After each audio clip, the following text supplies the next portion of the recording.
ನಾವು ರಾಷ್ಟ್ರೀಯ ಮಟ್ಟದ ವಿಶ್ವವಿದ್ಯಾಲಯಗಳ ಕಬಡ್ಡಿ ಪಂದ್ಯಾಟ ನಡೆದಿತ್ತು. ಬಹುಶಃ 23 ವರ್ಷದ ನಂತರ ಪ್ರಪ್ರಥಮವಾಗಿ ಕರ್ನಾಟಕದ ಬಹುಶಃ ನಮ್ಮ ತಂಡ ಇವತ್ತು ರಾಷ್ಟ್ರೀಯ ಮಟ್ಟದಲ್ಲಿ ಕಬಡ್ಡಿ ಚಾಂಪಿಯನ್ ಆಗಿದೆ. ಅದರಲ್ಲಿ ಕೂಡ ಮಂಗಳೂರು ವಿಶ್ವವಿದ್ಯಾನಿಲಯ ಆ ಕಬಡ್ಡಿ ಚಾಂಪಿಯನ್ಶಿಪ್ ಅನ್ನು ಇವತ್ತು ರಾಷ್ಟ್ರೀಯ ಮಟ್ಟ ಪಡ್ಕೊಂಡು ನಮಗೆಲ್ಲರಿಗೂ ಕೂಡ ರಾಜ್ಯ ಕೀರ್ತಿ ತಂದಿದೆ. ಅದರ ಆಟಗಾರರು ಮ್ಯಾನೇಜರ್ ಬಂದು ಇವತ್ತು ನಮ್ಮ ಕಲಾಪವನ್ನು ವೀಕ್ಷಿಸಿದ್ದಾರೆ. ಕರ್ನಾಟಕ ರಾಜ್ಯದ ಜನತೆಯ ಪರವಾಗಿ ಮತ್ತು ಇಡೀ ನಮ್ಮ ಸದನದ ಮೊದಲು ನಾನು ವಿಷಯ ಅಭಿನಂದಿಸ್ತೇನೆ. ತಾವೆಲ್ಲ ಕಬಡ್ಡಿ ಆಟಗಾರರಾಗಿದ್ದೀರಿ, ನಿಮ್ಗೆ ಗೊತ್ತಿದೆ. ಅದು ನಮಗೆ ಹೆಮ್ಮೆ ಅಂತೇಳಿ ಇಡೀ ಸರ್ವ ಜನರ ಪರವಾಗಿ ಅವರಿಗೆ ಅಭಿನಂದಿಸಿ ಅವ್ರು ನಮ್ಮ ಶುಭಾಶಯ ಸಲ್ಲಿಸ್ತೇನೆ.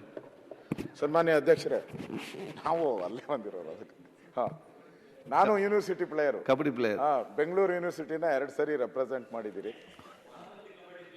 ಇಲ್ಲ, ರೆಪ್ರೆಸೆಂಟ್ ಮಾಡಿದ್ದೀನಿ ಅಂದೆ. ಕಬಡ್ಡಿ ಎಲ್ಲರೂ ಆಡ್ತಾರೆ, ಕಬಡ್ಡಿ ಎಲ್ಲರೂ ಆಡ್ತಾರೆ. ನಾನು ರೆಪ್ರೆಸೆಂಟ್ ಮಾಡಿದ್ದೀನಿ ಯೂನಿವರ್ಸಿಟಿನ.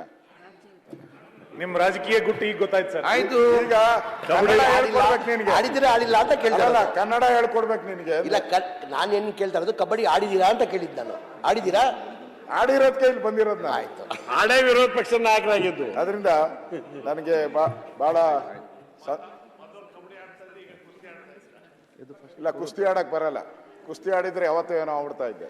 ಆಯ್ತು, ಮುಂದುವರಿಸಿ. ಸನ್ಮಾನ್ಯ ಅಧ್ಯಕ್ಷರೇ, ನಾನು ಕೂಡ ಕಬಡ್ಡಿ ಪ್ಲೇಯರು, ಯೂನಿವರ್ಸಿಟಿ ರೆಪ್ರೆಸೆಂಟ್ ಮಾಡಿದ್ದೀನಿ. ಇವತ್ತು ಭಾಳ ಖುಷಿ ಆಯಿತು, ಸಂತೋಷ ಆಯಿತು. ಒಂದು ಗ್ರಾಮೀಣ ಕ್ರೀಡೆ, ಇದು ಒಂದು ಗ್ರಾಮೀಣ ಕ್ರೀಡೆ. ಇದಕ್ಕೆ ಯಾವುದೇ ರೀತಿ ಪ್ರೋತ್ಸಾಹ ಇಲ್ಲ.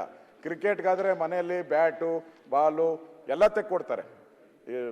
ಕಬಡ್ಡಿಗೆ ಯಾರು ಏನೂ ತೆಕ್ಕೊಡಲ್ಲ. ಓನ್ ಇಂಟ್ರೆಸ್ಟ್ ಮೇಲೆ ಆಡುವಂಥ ಒಂದು ಕ್ರೀಡೆ ಇದು.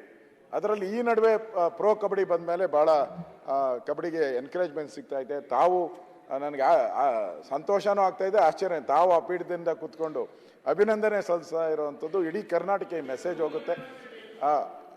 ಯಾವುದೇ ಯೂನಿವರ್ಸಿಟಿ ರಾಜ್ಯದ ನೋಡಿ ಇದೆ, ಆ ಕರ್ನಾಟಕ ಈ ಕರ್ನಾಟಕ ಬಿಡಿ ಅದು ಮಂಗಳೂರಾದರೂ ಕೂಡ ನಮ್ಮ ಜನ.